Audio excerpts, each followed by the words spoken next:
સુરત જિલ્લાના બારડોલી તાલુકાના નાંદીડા ગામમાં ડુંગળી ફળિયા પાસે જગુભાઈ પટેલનું શેરડીનું ખેતર આવેલું છે।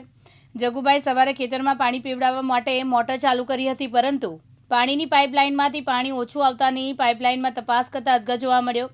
જગુભાઈએ ગામના સરપંચ અક્ષયભાઈ રાઠોડને અજગરની જાણ કરતા અક્ષયભાઈએ ફ્રેન્ડ્સ ઓફ એનિમલ વેલફેર ટ્રસ્ટના પ્રમુખ જતીન રાઠોડને જાણ કરી।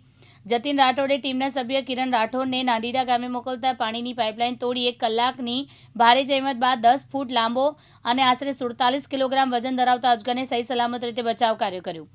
અજગર પકડાયાની જાણ થતાં અજગરને જોવા મોટી સંખ્યામાં લોકો ઉમટી પડ્યા। અજગરની જાણ જતીન રાઠોડે તેના સામાજિક વનીકરણ રેન્જના મેહુલ કર્મચારીને તેની જાણ કરી અજગરને નજીકના જંગલ વિસ્તારમાં સહી સલામત છોડી મૂકવામાં આવ્યો હતો।